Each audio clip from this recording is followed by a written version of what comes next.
the first working session, what common problems arise for volunteers at this barrier? Well, I think the first working session is a bit reminiscent of the first day at school. So, where can you sit? Where can you leave your coat or your money? Where are the toilets? Where are the fire alarms? So there's very little basic things that you might think are just sort of minor questions of etiquette. Are you using the right mug when you make yourself a cup of tea? But can be the cause of sort of fallouts between people. You tend to put your foot in it on the first day. Lots of projects, I think, have unwritten rules that they don't tell incoming people about. So it's quite easy to put your foot in it on the first day.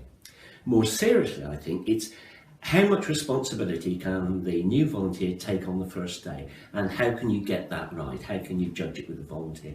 Some volunteers, I think, will be nervous and shy and will want their hand held, almost literally, on their first 3-hour shift. So they'll follow somebody around, a paid worker, an experienced volunteer, maybe a buddy that's been assigned, and that may be appropriate. And effectively, they'll do no real work.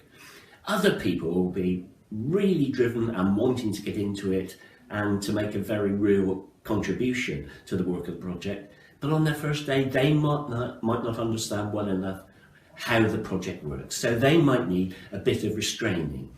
So it's a question of understanding what the volunteer does and doesn't want, and what is it appropriate for them to do on the first session.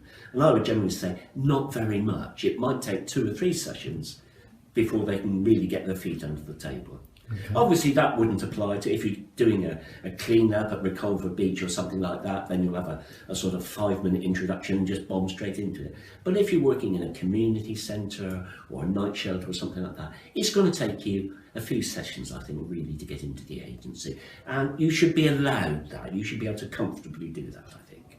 Okay, good. And what proportion of volunteers do you think disappear after the first working session? Yes, a great question. I had no idea.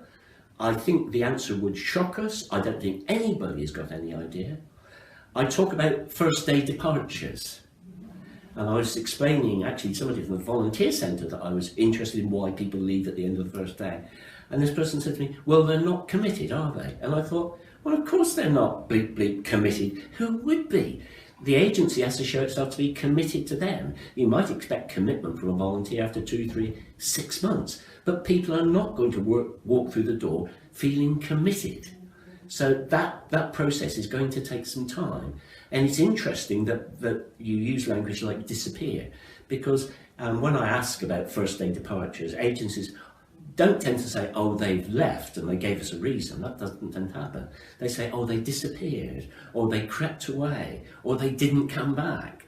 So this illustrates, I think, quite a high dropout rate on the first session or after the first session. And I don't think anybody's got a statistic for it, and probably agencies wouldn't dare keep records of it, but it would be fascinating to know. If there's one day in the volunteer's career with an agency when the most people drop out, I suspect it's the first day. They creep away, they disappear, and they don't come back. And agencies tend not to contact them to find out why and to see if it could be handled better. It's quite interesting the euphemisms that are used to actually talk about that. Yes. That is really interesting. Yes. And so few agencies, I think, keep good records of recruitment. You should know how many people have inquired about volunteering, how many people apply to be a volunteer, how many people are interviewed, how many people are successful, how many people turn up for the first day, how many people are left afterwards. Okay, which goes back to bureaucracy, perhaps. Yes, but necessary. I think important, necessary bureaucracy. It could be very instructive bureaucracy, I think. Yeah, that's right. Okay.